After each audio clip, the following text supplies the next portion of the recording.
Hi, everyone. If you were watching live, that was a sort of a strange little duplication of our theme song, probably because we've been out of commission for... Hold on just 1 second. Let's see what is going on with the audio. Forgive me, just one moment.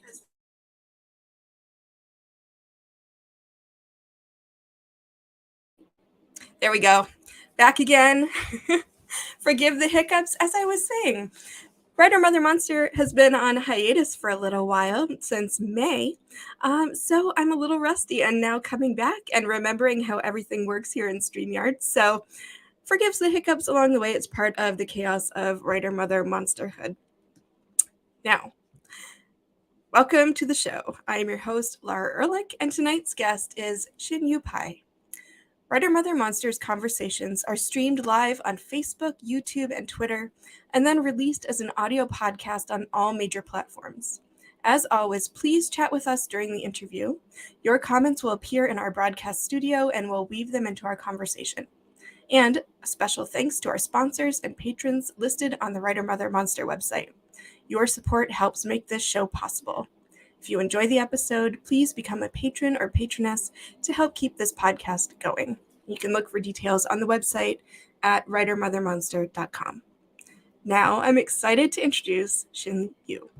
Shin Yu Pai is a poet, essayist, and visual artist. She's the author of several books of poetry, including Virga from Empty Bowl in 2021, Enzo, Sightings Selected Works, Adamantine, and Equivalence.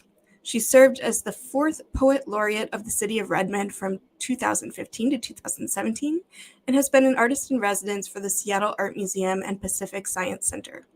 In 2014, she was nominated for a Stranger Genius Award in Literature, and she's a 3-time fellow of MacDowell and has been in residence at Taipei Artist Village, Soul Mountain, the Ragdale Foundation, Centrum, and the National Park Service.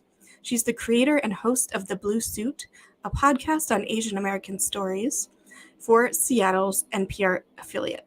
She lives with her husband and 9-year-old son in the Pacific Northwest and describes writer motherhood as interrelated, elusive, and empowering. Now, please join me in welcoming Shin Yu. Hi, Laura. Thanks so much for having me on the show.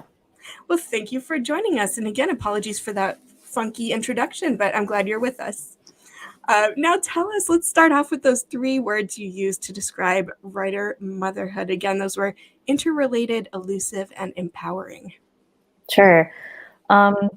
So I think of, in terms of the word interrelated, that learning to better mother my child is also the opportunity to learn how to better mother my own inner child and to revisit some of the places of perhaps childhood wounding and intergenerational trauma that can be revisited and hopefully repaired in my son's generation.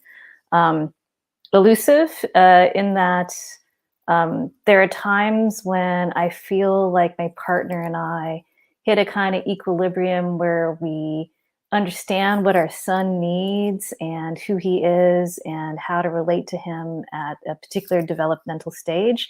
And then there's some kind of brain evolution that happens for him where we have to come up with a completely different plan and our strategies have to change.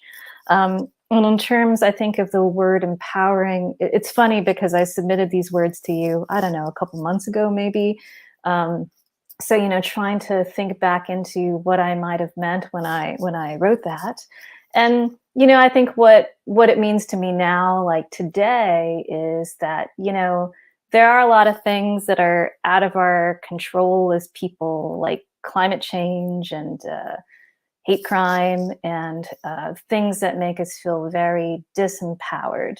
But I think in the act of mothering and parenting, there's the opportunity to feel empowered in that there is this love and cultivation and attention that's going into the development of the mind and heart of a young person, one person who has the potential to make good change in the world.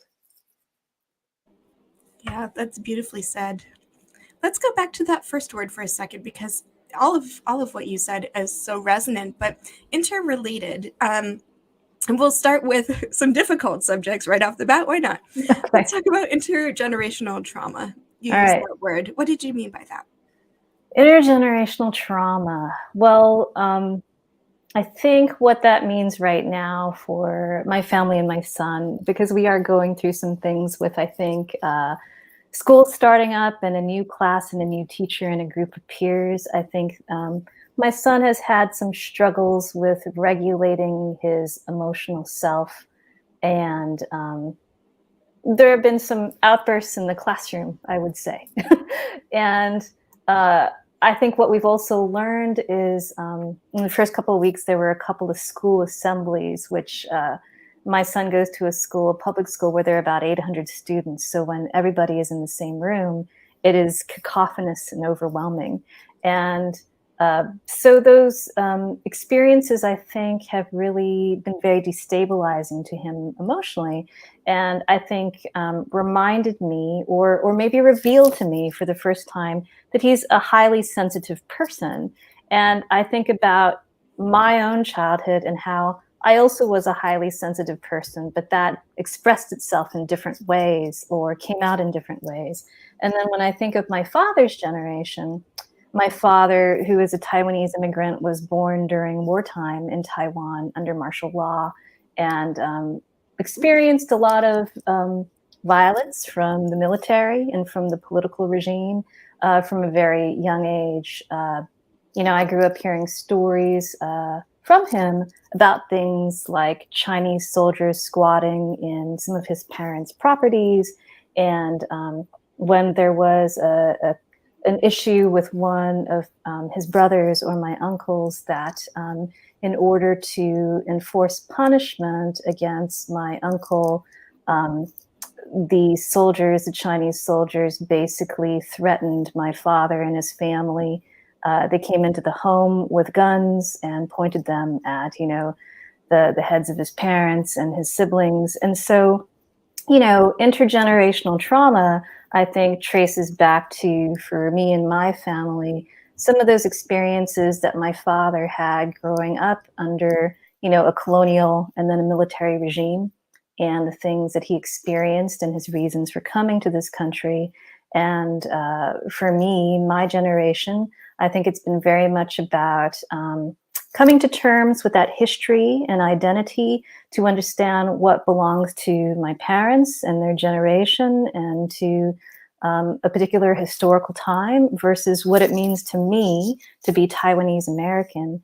And for my son, who is mixed race Asian, I think that, his intergenerational trauma is, likely just those things traveling through the genetic line. And his opportunity in this life, I think, is to really be able to claim very fully who he gets to be and who he wants to be, because the previous generations will have done a certain kind of emotional and psychic work that will hopefully make it easier for him to be a person in the world. Yeah. Did you find it challenging at all to claim that right to forge your own identity in that way? Or were you part of a new generation where you were sort of had the freedom to create yourself in that way? Yeah, so I'm in my 40s. I'm Gen X, and I really grew up in, I'd say, the 1980s, and was like an adolescent in the 90s. So I came up in a time when the model minority myth and identity were still very pervasive and dominant in terms of the ways in which society understood Asian American identity and who Asian Americans were, in terms of kind of a success frame of accomplishment. So I think that my generation in particular, being second generation children of immigrants, there were a lot of societal, social, cultural expectations to perform in a certain way that would kind of, establish roots in this country and upward mobility in this way that, for instance, I have an older brother who is a medical doctor and really hewed to that identity. And I think for myself, it wasn't easy to fight for who I needed to become. It wasn't easy. It wasn't the way that it is now, where there are many examples of ways to be Asian American that are different than the kind of model minority that people had as kind of the sole media representation of Asian Americans for a very long time. Yeah, that makes perfect sense. And as you're talking about your own mobility and your own passions growing up, uh, and your brother, so he followed the medical route. And did you always follow the literary path, or was at what point did you decide you wanted to become a poet? Yeah, I knew that I was always very interested in writing and reading from a very young age. I have a mother who is a visual artist, and so I think that creative impulse was always very dear to me and seemed very natural. Uh, I think I had a lot of early confusion and inner conflict about how it would be possible to make it in the world as an artist. So I think as somebody deciding to get an English degree in my undergraduate years and later an MFA, that there was still this desire or, kind of self-imposed like inner critic that really wanted me to be very I don't know, mainstream or participatory in society, like, work for an ad agency as a copy editor or use those writing skills to write grant narratives and, kind of have a respectable life, or something that my parents could recognize as like something they could explain to the relatives about like my line of work. I think their desire to see me teach in front of a classroom, I think, was something an unfulfilled dream of my father, who also did teach for a long time in public universities. And so, yeah, I think while I had pursued this path of the study of being a writer and practiced being a writer, because of the economics around being a poet, which is like being a composer, which is like being a pauper, you have to be resourceful in finding other vocational avenues for fulfilling your passions. And so, yeah, I think that even the language of your question was intriguing to me, because the question of, choosing to become a poet, I don't think I necessarily, it's like, I didn't necessarily choose it. I think it chose me, but then did I choose it? Did I become it, or was I just it and then I do it? Like, but then like the things I'm choosing is more like, what are the jobs that I take to pay the bills? Yes, and let's talk about that. I've given up on using the word balance in this podcast, but that tension, well, we'll use the word tension, Okay. between art and commerce. So the desire to create, and then the often untenable um, position of art in our culture as a means by which to support yourself. So Mm. how were you able to support yourself through your art, or did you also have to find, as you said, sort of like slant ways to use your talents? Yeah, I feel like maybe for the first, maybe let's say 20 years of my career, it was like having 2 to 3 jobs at once and a lot of side hustles. And then, poetry might occasionally, bring in an extra check from doing like a speaking gig at a college or something. And, like for poets publishing poetry with small presses, it's not like you get a royalty for the books that you sell. Maybe your publisher gives you like 15 free copies of your book that you can sell at a reading or something. So it's not in any way like, financially lucrative. And I think that that's something that I've known and accepted for a long time. So I think that the financial benefits of being a poet, they come from those gigs, being able to, visit classrooms or colleges or libraries or speaker series, and being able to cobble together some extra income that way. I have a speaker bureau that represents me now called Speakeasy Project. And so they will hopefully help me to do more of that kind of more high profile public speaking. But I will say that I think it wasn't until in maybe the last couple of years, I kind of just set an intention that I wanted to kind of make a flip in maybe like my income. Like I've always had kind of like a full-time benefited gig, and then I had these side gigs, and I decided that I wanted to see those side gigs kind of grow to a point where maybe they could represent 50% of like my full-time, like benefited job, and to eventually kind of balance out at a place where maybe they were equal to or they exceeded that.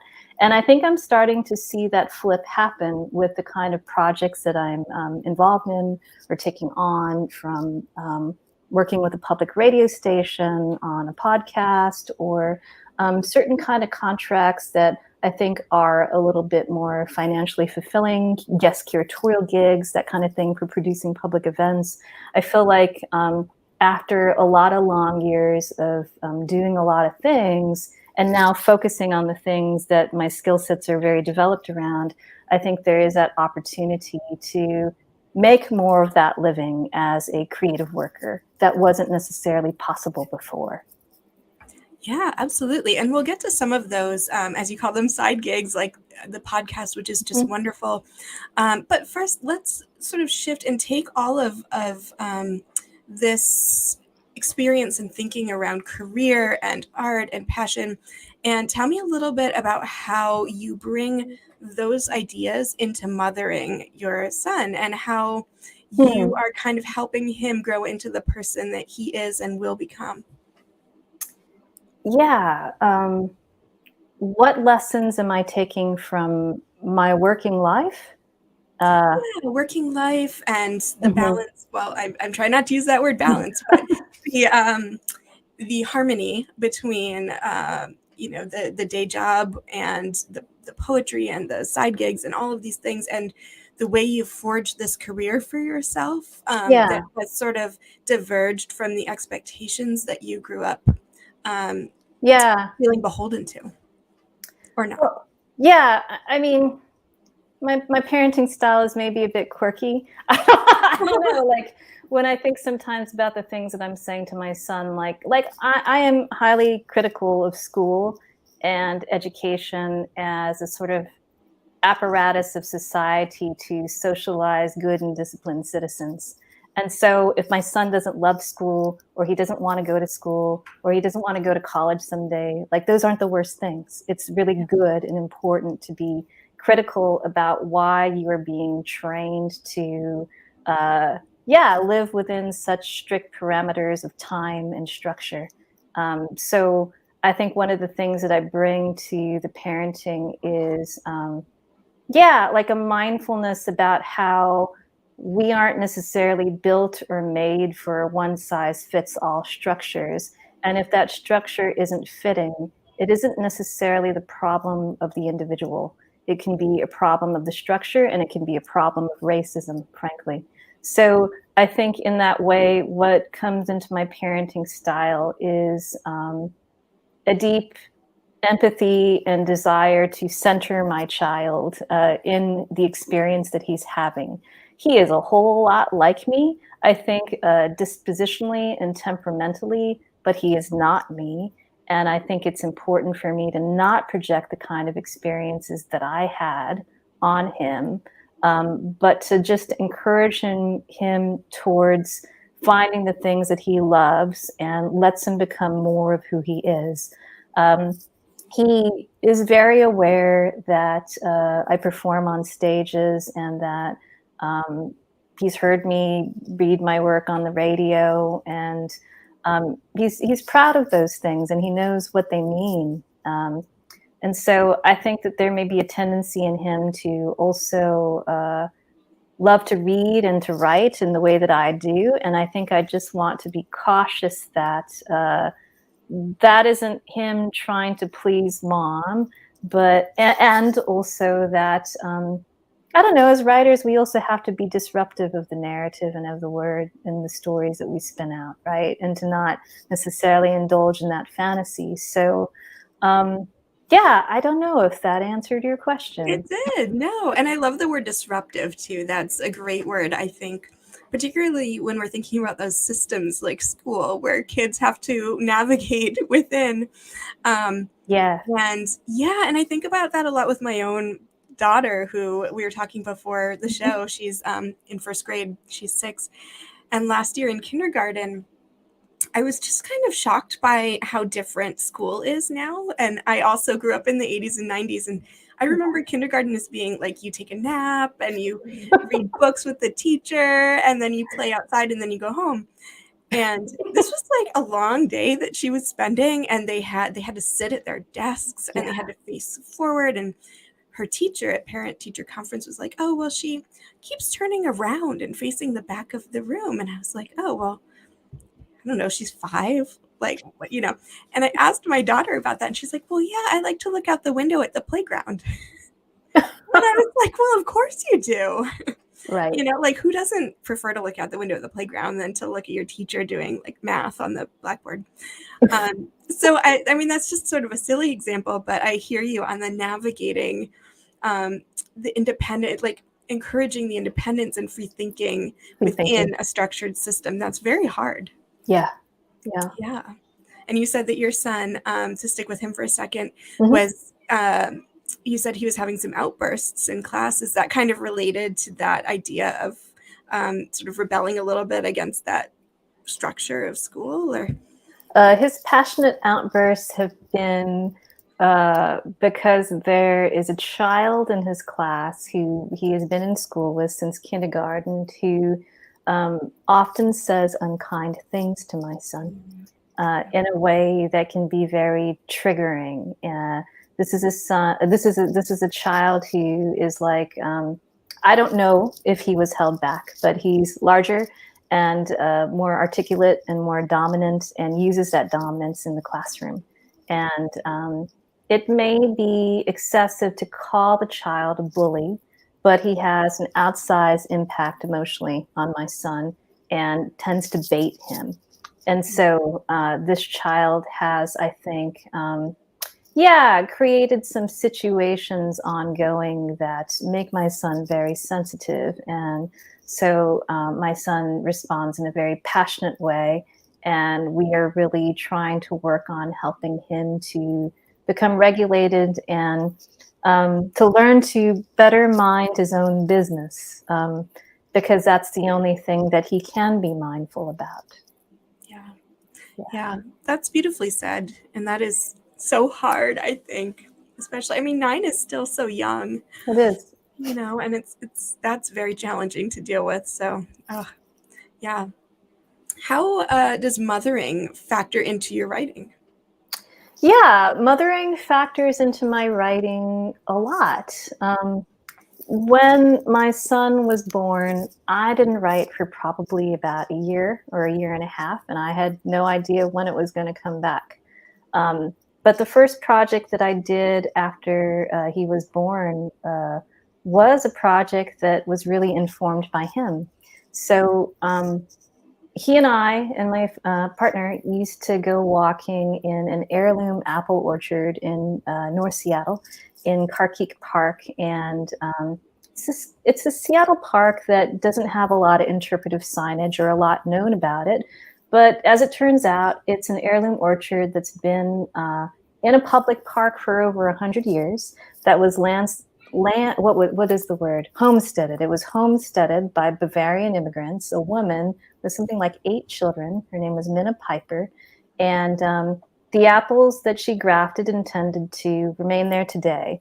So, we'd encounter this beautiful apple orchard all the time when we would be walking through the park. And I decided that I wanted to write a site-specific poem about that orchard, as almost kind of like a family visitor's guide, or like like a field guide for visitors, but with my son in mind as kind of like the ideal reader. And he was at that time, when we first started going there, and when I was thinking about it, he's less than a year old, and got this idea that in addition to writing the poem, that I wanted to take sections of the poem, which were structured as an abecedarian, which is an alphabet poem, that I would take like the poem titles and section heads and print those words on like the ripening skins of apples in the orchard. So treat the orchard kind of like a light, sensitive surface, basically. And so I did that. I made these little like vinyl decals that I put on the apples. And when they were exposed to the light for like 10 days, then they would tattoo the apples with these words with light, basically. And I wanted to do that to make language and words visible to my son and beautiful, because he was at that time beginning to acquire language. I basically came up with this idea one year and pilot tested it, and then the following year basically like did the installation in the orchard. So I felt like that was a very powerful experience of like looking at my son and thinking about how is language made pleasurable to another person, a young person. And it came into my work too when I was poet laureate for the city of Redmond. I was making these poetry objects like for this like civic lights kind of festival around like Christmas time. I decided to make glow in the dark balloons that were printed with haiku, and they were given out to children and families. And then the following year, I had this idea after failing terribly in the first year of that festival when they asked me to present my work on a stage to like, I don't know, 10,000 people. It became like really very, very quickly clear that people at a civic festival eating cookies and singing Christmas carols don't want to see poetry on a stage, right? So I thought a lot about what can I do to make this different. So my response to that was to basically create an animated poem that was projected onto the walls of Redmond City Hall at night during the Civic Lights Festival. And that, again, was informed very much by my son, who we had begun to introduce to like educational TV.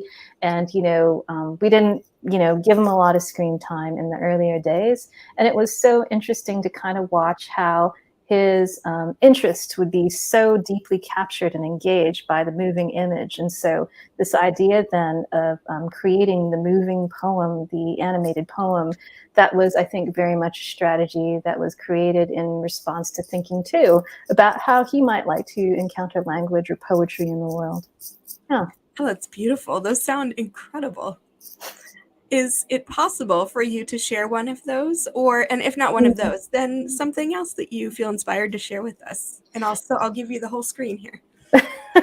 I'm not prepared to share, I think, images like from my heirloom project, the Apple Orchard project. But if people go to my website, shinyipai.com, they'll see that there's a gallery section with some of those images from my heirloom project, as well as the projected poem, which is called Hey Day. But what I'm happy to do is to read you poems about mothering, because I do, on an ongoing basis, end up writing poems about my relationship to my son. It's just kind of like a ongoing thing for us. So this is first grade math.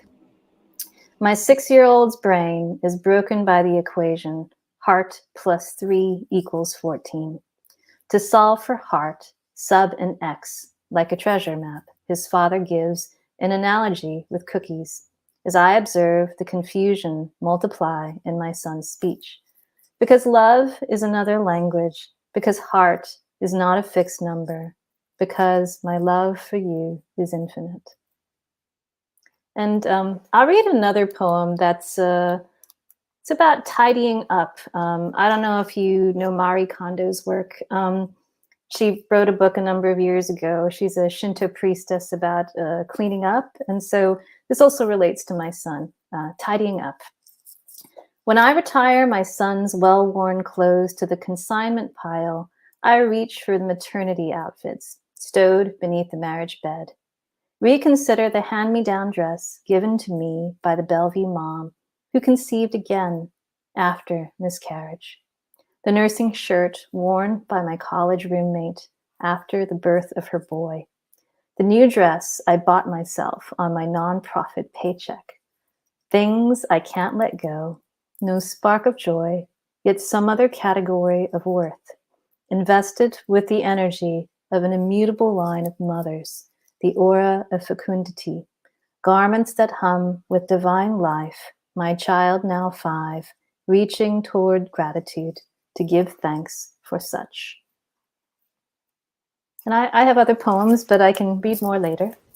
Yeah, let's definitely. We'll hear more as we go. Sure. Those were wonderful. Thank you.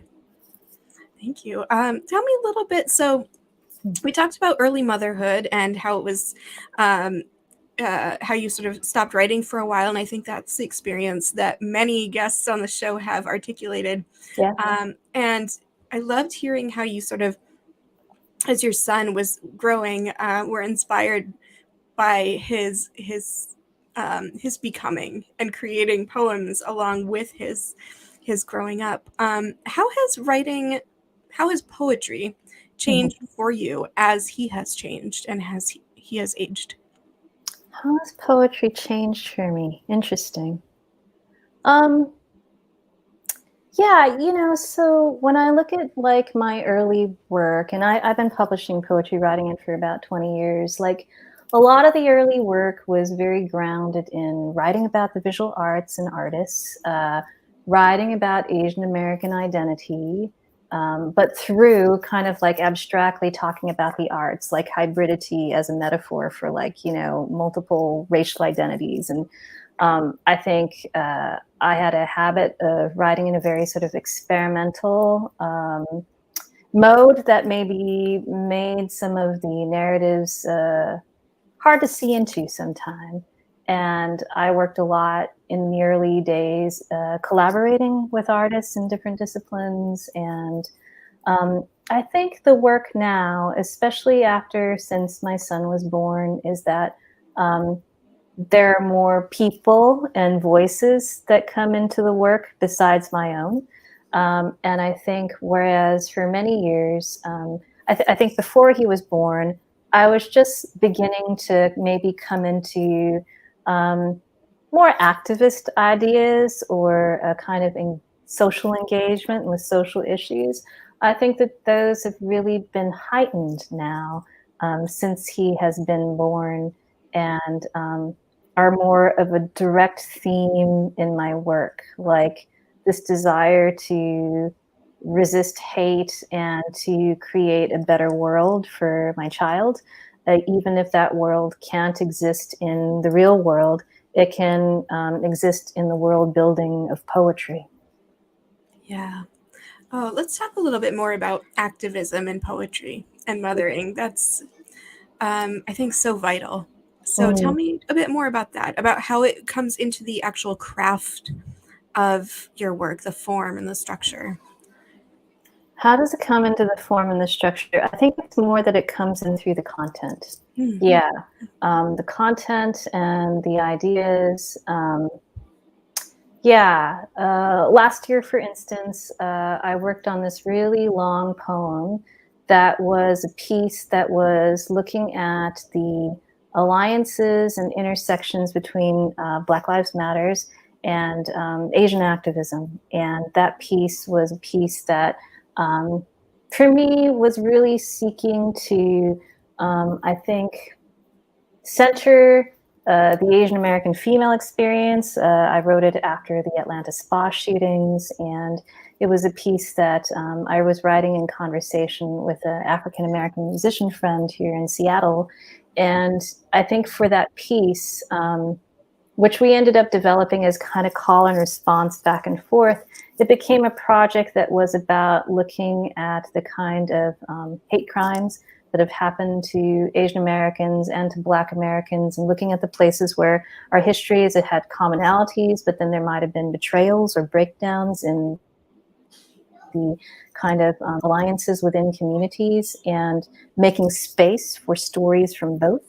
And I think, yeah, sharing that spotlight. So I guess in that piece, it was a kind of content and form driven in that it was very much this sort of call and response. Yeah. Oh, that's lovely. How does your son respond to your work? You said he's heard you read on stage, and has he read your work on the page, and how does he feel about your work? He has not read my work on the page, but he knows that I write poems about him and our relationship and how much I love him. So, you know, he's always, I think, most excited about those poems, that he knows that he occupies a really special place in Mom's imagination. And he knows that I go to my backyard cottage to write. And so I imagine that maybe he thinks that I'm back here writing all these poems about, you know, being his mommy, you know, and so it's okay for him to believe that, and it's true too. You know, it's like the work that I want to put into the world is about, I think, making space and better futures for Asian Americans. Yeah, like him. Yeah. This is a total sort of side question, but you have a backyard cottage. Tell us about that. Okay, so this is my backyard cottage. We built it in 2019 before the pandemic. So it's been kind of this well-timed, I think, yeah, project for us. But when we built it, I had built it in mind that it would be a practice space for my husband, who is an acupuncturist and herbalist, and a place that could help him to launch his business and to give him a place of his own without having to have overhead for business, and could just be a place that he could begin to kind of just build from. And in his own loving mind, the structure that we were building and that he was helping to design, like he shishuggy bond, or he blowtorched the boards on the facade of the building, they're quite beautiful. And he thought that he was making this cottage for me as a writing cottage. And so when he said to me later, after it was all done, you know, why would anybody come to see me in private practice at my home? You know, like him being a white male and just, you know, like, yeah, where do people feel safe, you know? And it's like, okay, that's interesting. Why didn't you say something sooner, you know? And I don't know, it's worked out fine, because then we had a pandemic, and, you know, this ended up being my office, and remains kind of this quiet space, you know, that is very flexible. We built it in a way that it could be an acupuncture practice space, a writing cottage, or eventually a guest house for guests, or for either set of our parents, should they decide to be here closer to us. Oh, wonderful. Tell me about writing in this cottage, and how, like, before you had the cottage, where did you write, the logistics of writing as a writer mother monster? Yeah, I mean, the logistics of writing, I do have like an extra bedroom, like a spare room in the house where, you know, writing is possible. I have this really uncomfortable, non-ergonomic desk. And to be honest, I'm more prone to maybe writing in bed, to be honest, or writing on buses, or, you know, just like it's wherever time can be stolen. It is very interesting to be asked that question, because I think that maybe many writers who don't have children think that there is a regularity to the practice. Yes. And, you know, there are some years that I save it all up for a 3-week residency. And that's just kind of the way it is, you know? And I don't know that I'm necessarily attached to a certain location. I feel like more it's like I have to have quiet. It has to be like heated to like 73 degrees or so. I need to be like, you know, feeling like safe, and maybe I had like something to eat, and then I can write. You know, Yeah. the circumstances in the space. Yeah. Yeah. Yeah. No, yeah, I totally hear that. I feel like before I had my child, I was one of those people who I was like, oh yes, regular practice. So I would get up at whatever time before work and have those 2 hours to, Right. it was quiet, and have my coffee and my cats and all that. And now it is like I need those couple hours in the morning of sleep. to be able to function. So I can't do that anymore. And yeah, it's like I write, I've said this many times before, but by dictating to myself on my commute home or, you know, when walking or on a trains are great places to write, like you said, like a train or a bus. Train or a bus, yeah. I do running in the morning. I try to run 3 miles a couple times a week. And during those runs, it's very meditative. I find that a lot of things that I'm trying to work out get started there and actually turn into something. Yeah. Isn't that interesting? Yeah. I think just having that movement practice, maybe. Yeah. Yeah, and there's something about not being able to write in a moment or do anything else. Like if you're running or showering or, you know, it's a moment where your brain just kind of has to, is forced to be in the moment and lots of great ideas. Exactly. You have to be extremely present with it. Yeah. I'm going to totally change subjects and ask about your podcast. Tell us about this. Yes, so I have a podcast called The Blue Suit with KUOW Public Radio, which is Seattle's NPR affiliate, and it is a series on Asian American stories. At the time that I pitched it to KUOW 2 summers ago, there had been, you know, a kind of long period of anti-Asian hate crimes that were, you know, covered in the media a lot, and a lot of bad things happening to elders and women. And I felt that personally, an act of activism that I could do that was within, you know, kind of, I don't know, the skill set of being a writer and also, you know, being a community builder who has access to, I think, a lot of amazing people and stories. I decided to pitch the series to them, which it's really evolved over time. Like when it started, I said, okay, it's about Asian American stories, but we're not allowed to market it that way, okay? Because also like that would be, I think my concern was like, that would make it some kind of like target. And I'm thinking in particular of, I think this experience this television broadcaster had, I think her name is Michelle Lee, but she's a Korean American television broadcaster. And you know, she was reporting on like New Year's, and she happened to talk about like, you know, her New Year's traditions, which were eating dumplings with her family. And she got called out by white listeners and viewers for being too Asian. So I felt like right off the bat, like, you know, so she started this Very Asian campaign. It's called Very Asian.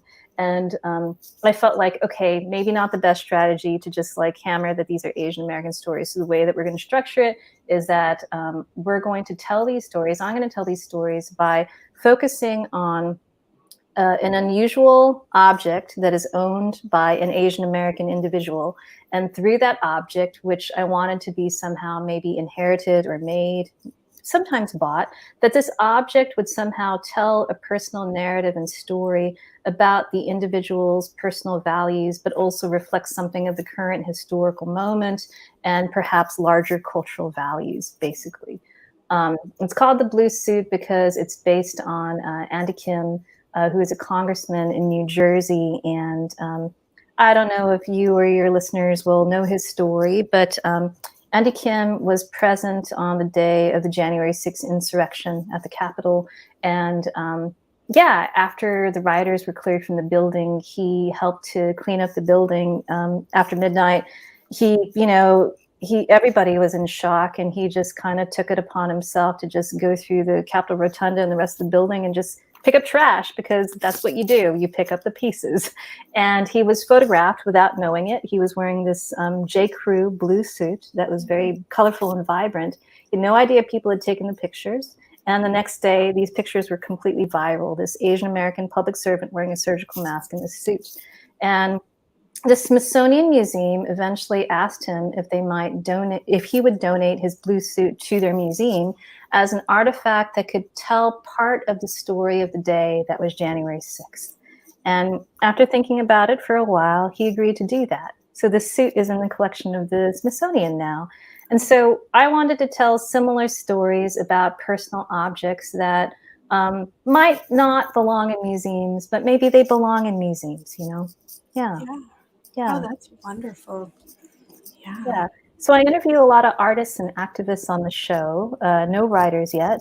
Some of my guests include musician Tomo Nakayama, talking about watching episodes of Midnight Diner during pandemic and getting better at cooking Japanese food and reconnecting to that part of his heritage. He's a generation 1.5. And so there's this kind of sense of displacement or a kind of in-betweenness when it comes to like what is your home, your kind of place of origin. Another story that I was really excited to capture and tell. There's a glass artist who was here in Seattle for a long time, Etsuko Ichikawa, and she's from Japan originally, trained as a glass artist in Dale Chihuli's studio. And she has this really wonderful story and artifact about a piece of vitrified glass that came to her as a result of her going on a tour of the Hanford nuclear site in eastern Washington. And so that's her object, and it's like a piece of like molten glass that is this glass-like material that is used to encase nuclear waste before it's buried in the ground. And so as a glass artist, she got famous for doing these pyrograph drawings, which are basically like dripping molten glass on paper and scorching the paper. They're beautiful. And when she received this piece of glass and kind of lived with it for some time, she began to reimagine how activism could come into her work and express itself in different ways, especially being from Japan, where the nuclear bomb was dropped in Hiroshima and Nagasaki. So eventually, she developed this beautiful body of work where she basically embedded uranium inside these glass orbs that she makes, and they're stunning. And part of the story that she tells in this episode is about that tour of Hanford in which a white scientist said to her, noticing probably that she was Japanese, that the dropping of the H-bomb was a positive thing because it ended the war. That is a perspective, yes. But what is the perspective of a Japanese person? And we talk about that a little bit. Oh, wow. Yeah. Now, if you were to be a guest on your own podcast and to think of an object that you would tell a story around, do you have a sense of what that object would be? I've thought about many of them, actually. I think the one that I often turn back to, I keep it inside a little shrine box inside my home, but it's like this. It's like this yellow beeswax ball. So it's a ball of beeswax, and it didn't come from a candle. Years ago, after I finished art school, I worked as an educator in a regional museum at the Dallas Museum of Art. And a German sculptor and installation artist named Wolfgang Leib came and did a retrospective exhibition there. He makes sculptures made out of flower pollen and milk and stone and rice and these really beautiful tactile and sensual materials, including beeswax. So he had made these gigantic beeswax pyramid ziggurats that he had installed in our exhibition space, and it hadn't yet been on display.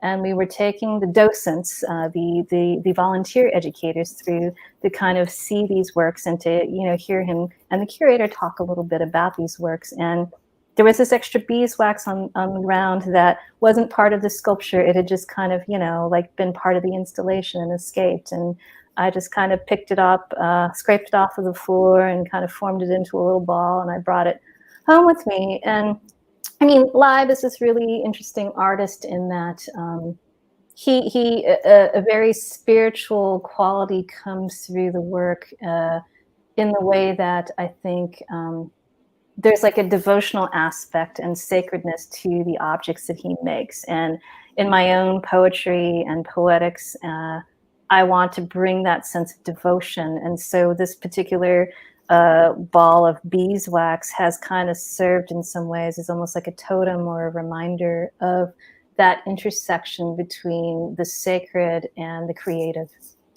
Wow. Can you read us a poem that makes you think of? I actually can, if you can just let me step away to Of grab the book. course. Yeah. Yes. We will admire the cottage as Shin steps away for a second. And if you are listening after the fact or just in the audio podcast, we are at minute 50. And I was just saying, Shin as for people who are listening to the audio podcast later, to come back to this moment so that they can see a little glimpse of your writing cottage behind you. So now that you're back, I will isolate you here. I'll give you the solo layout and take it away. All right. So this is a poem from one of my earliest collections. It's called Equivalence. It was published in 2003, and this is a piece that was written for the German artist Wolfgang Leib. Poem. A life of collecting pollen from hazelnut bushes, a life of gathering word grains to find all you have wanted, all you have waited to say. 5 mountains we cannot climb, hills we cannot touch. Perhaps we are only here to say house, bridge, or gate, a passage to somewhere else. Yellow molecules spooned and sifted from a jar, filled with sunlight, pouring milk over stone. You are the energy that breaks form, building wax houses pressed from combs, a wax room set upon a mountain, an offering of rice, nowhere, everywhere, the songs of shams. And I love Wolfgang Leib's work so much that I'm going to read another piece about one of his sculptures called a milkstone.